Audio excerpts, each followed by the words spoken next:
Hey, my wonderful Cancer placements. Christina here, Ginger Mama, coming at you with your extended month of January Tarotscope. I apologize I did not post last month. I was running a little bit late this month, but I've restructured the way I'm doing extended Tarotscopes. So they're broken down by astrology sign, but please also tap in with your moon or your rising, possibly your Venus placement as well, or if you have like more than one sign, like a stellium, for example, in a certain sign, that might be very helpful for you.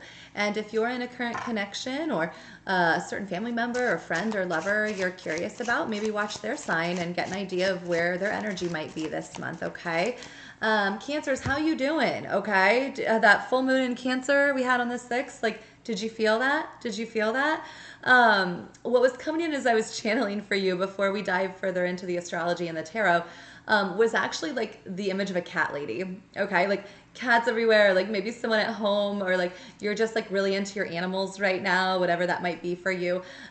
Cats represent spiritually balance and independence. Okay, so maybe you're really focused on this energy of like, I don't want to be so codependent, or I'm going inward and finding who I really am.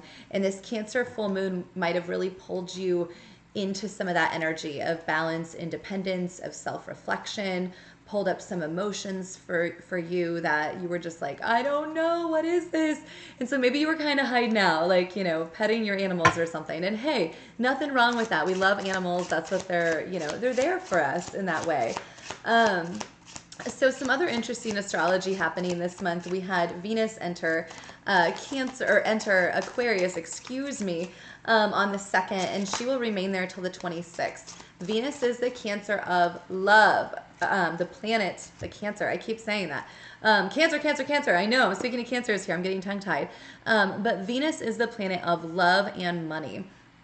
And Aquarius being there is asking you, how do you want to love? How do you want to make money? Aquarius energy is about serving the greater good, the collective, right? And so understanding our relationships from a collective standpoint. Yes, I need more than one person in my life to fulfill my needs, right? Whether that's the coworker, the friendships, you know, the friends that are more into animals, the friends more into like parenting, whatever it might be for you, right?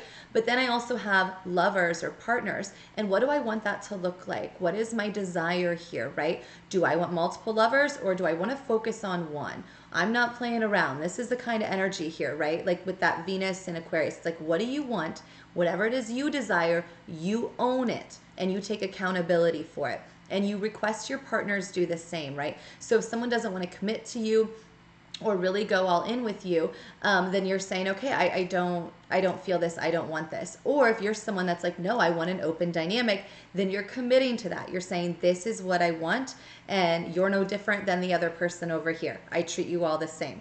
Right? So get clear with that. Also, the star here, this card about worthiness, when it comes to your career, right? Same thing. How do you want to expand and explore your career? Okay. This collective energy of service, like as you're healing, is there a way you can incorporate these spiritual gifts and intuitive messages and hits into your current career path? Or spice it up a little bit, right? Because you're being called, Cancers, to aid others on their journeys, to help others move forward in this way. I feel like you've learned a lot in the past year as we had that full moon culminate as well. And it's like, what are the lessons that you've learned? We also have the end of Mars retrograde in the sign of Gemini that has been with us since October 30th. Mars is the planet of passion, of desire. And when we think about passion, it's not just sexual passion or chemistry with someone. This is also about long-term passion, connection, not just within romance, but again, within work, okay? So anything that's been coming up for you since October 30th, you really need to reflect on this. Am I passionate about my career? Am I passionate with my lover? What was coming up for review? How did I really feel in these energies? That feeling side of it. Did this feel like there was a stall or a block? Or did this feel really healing and good? And like not just walking through the programmable like loops here. It's like really asking yourself and nobody else, how do I feel within this? Am I safe within this? Yeah. Do I need to call back my energy, protect my energy? Am I feeling pulled away from this person, like something's off with them? 12:30 on my clock, 1, 2, 3. If you're feeling like something's off, go inward. Do that cat lady vibe, okay? Pet the animals, hang back for a minute, reevaluate, okay? because there is an energy here of just like, I know you want to heal in union with other people, but like there's something here that you might not be seeing right now and overthinking. And furthermore, again, finances, okay? Money is coming in for you. It's going to rebalance this month. It really is. But you're really overthinking this. Or if you have a future career endeavor or idea or project, you're really overthinking this. And you might be allowing other people or energies around you to kind of get in your head about this. And it's like, you know, intuitively what you want to do and explore and become and be. So tap in with that, okay? Don't be afraid to do that. We also have the end of Mercury in retrograde in the sign of Capricorn happening on January 18th. Thank goodness, okay? Communication should be a little bit better when it comes to romantic connections, work, technology, travel delays, things like that should be steadying out as we ride out this energy through the 18th. But again, reflect, review. What has come up since shortly after Christmas through the first couple of weeks here in January, okay? What communication was just wonky or awkward or just not what you thought it should be, okay? Or is the communication you received during retrograde the same as the communication you're going to be receiving at the end of the month? Or were promises made that were not followed through at the end of the month? Does that make sense? Or were you promising something that you were not then following through with? We want to make sure things are aligning. And sometimes in those retrograde periods, we're really being shown what is working for us and what is absolutely not working for us. Also, I feel like many of you, dreams might be amping up. You might really be having some dark nightmares or dreams. Do not be afraid to confront energy within dream state. It's telling you something, okay? Pay attention.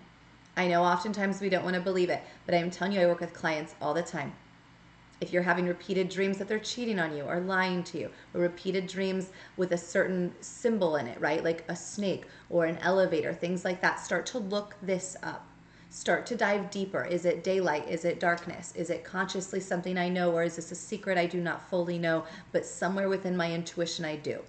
Okay, this feels like a very inward month for you, Cancers, where the rest of January you're hibernating in that energy and you're really growing roots within yourself of that independence and strength, and understanding that your emotional intuition is so amazing. It's so incredible, and it's needed in the collective, but in a really healthy way, right? And if you're feeling like your emotional needs are not being met, that is your cue to go, okay? If you feel like someone's being extra critical of you, or judgmental, or you just feel this energy, it's like, really tap in. Is this balanced? Is this equal give and take? Really ask yourself, am I repeating a karmic lesson that I need to end, right? This could also be self-criticism, where you are balancing out and doing much better, but you're being very critical of the ways in which you're doing this. So don't be so critical of yourself, okay? We're all moving at the speeds we need to move at. Understand that Cancer is a cardinal energy, as we were in the sign of Capricorn, which is also cardinal. Cardinal energy is very impatient. It wants to drive forward. It's like, let's go, let's go. And that can be frustrating when we need more patience, but it also can be very helpful when we're in connections that are not serving us. That can be our kick and our motivation to leave quickly.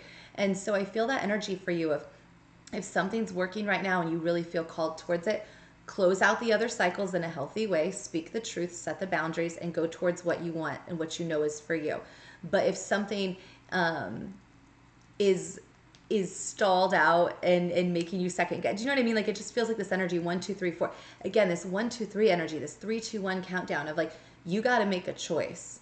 And you're making, like, you intuitively already know you're making the right choice. And even if this is just you pulling away and choosing you right now, like, go you. Okay? But yeah, there's going to be a lot, I feel like, for you to reflect on in regards to like the past several months and like what you learned in that cycle, okay? January 20th, we hit Aquarius season. So some of that cardinal energy slowing down to more of a fixed stability within us. And we're going to be a little bit more fixed in our beliefs at that point, and fixed in what we want and do not want out of connections, work, all of it. And so I feel like you're going to have a bit of a break from that weird, impatient, like, I don't know what to do, I don't know which direction to go. But just make sure you've done the work with that full moon to release what does not serve you, okay? If you did not do that, you're going to be in this energy where it's much more challenging as we hit the new moon on the 21st in the sign of Aquarius, okay? Especially if you hold Aquarius placement heavy in your chart or somewhere in your chart, okay? Aquarius energy, again, we're still riding off of that. We still have that Venus in Aquarius. This is still really asking you, how do you view the collective? How do you view friendships? How do you view sexuality of your own and others? Like, right? Like, what is triggering you? What's coming up for you? How do we navigate through this? And new moon energy can be great for manifesting, everybody. But we want to make sure that we've cleared out what does not serve us first, so that we're not manifesting another karmic cycle. Do you know what I mean? Really getting clear there. So what is coming in the last like week or so of the month, Spirit? What is coming in? Ooh. Yeah, I feel like there's going to be more energy. Like I'm picturing like a battery is coming in for me. Where it's like you're going to feel more charged. Like if you were feeling a little stagnant, like there's going to be a big kick of some kind. And so, yeah, like what's coming in the last month here is like some big realization. This could, again, be in dreams, in meditation, in stillness about the future, about New Earth, like some type of beautiful breakthrough where you're like, oh my gosh, I see it. I understand. I'm having a profound breakthrough. This is incredible for you, okay? But this does feel like something where you have victory doing this on your own. The Nine of Cups here. And look at this. Communication is reversed. Like, if somebody was not equally giving to you, not choosing you, not communicating clearly with you, or being shady, this is your cue to stop communicating with them. You got this on your own right now. You left that behind, right? Hopefully you left that